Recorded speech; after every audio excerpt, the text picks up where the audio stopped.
One of the cases I want to talk about is a new case this week, and I believe I talked about it in one of my posts. It's in regards to a 7-year-old student who has been hospitalized 3 separate times within the past week. All hospitalizations were from school. One was upstate, and the last two were Oswego. And he was making threats to himself, making threats to others. And it was just a really dangerous situation to where the family needed to further support the recommendation. One of the things that we noticed was a huge barrier between the communication with the hospital and the staff at the day treatment program. The staff at the day treatment program provide therapy and the medication management. So that was a barrier that I continue to work on regarding the hospital and the clinical staff.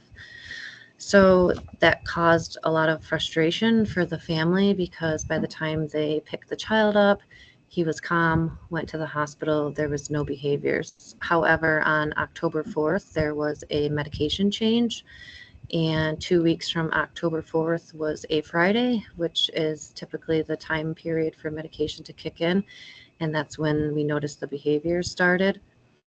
So this week, no, I'm sorry, Friday was the last incident. The stepdad picked the youth up, was supposed to take him to the ER. The child was again calm. They waited until Monday, and school would not let the child return without a discharge summary. So again, that was pretty frustrating with the family.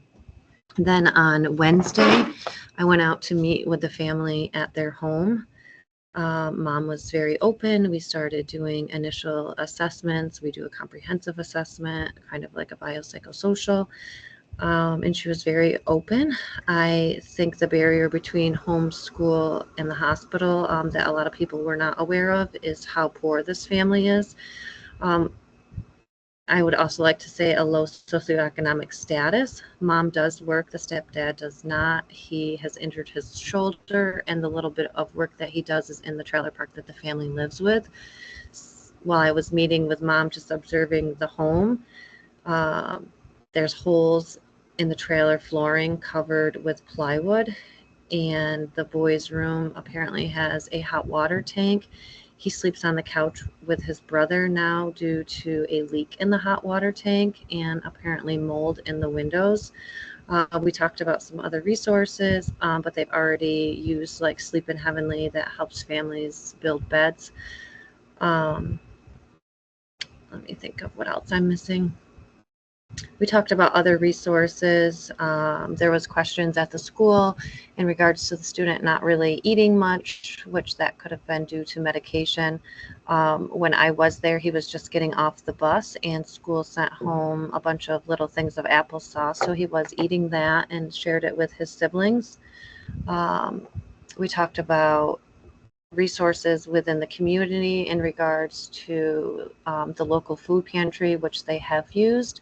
And I also discussed Oswego County offers free mobile food pantries on a weekly basis. And so I just encourage the family that they're able to utilize those at any time. Also, with me being in the home, being able to report the information back to the school staff is extremely beneficial.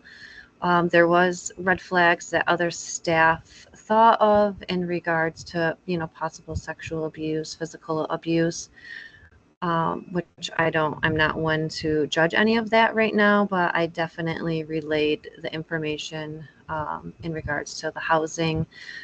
What I witnessed, both mom, stepdad were very, very engaged in services. So I'm optimistic that when we have the interdisciplinary team meeting on September 7th, that will be good. The family will come, I will be there, my clinical supervisor will be there, and the medication management provider will be there. So we will all come together to create like a treatment plan for the student.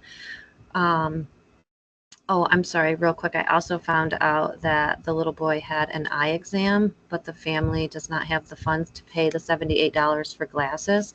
So yesterday I was able to reach out to our locals Lions Club and found out that all the school districts in Oswego County partner with the Lions Club. So we will be able to get those glasses paid for that student.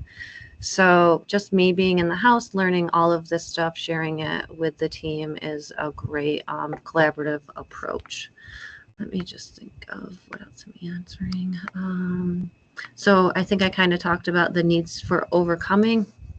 We have figured out the medication management. Since the medication has been changed, the student did great the rest of the week.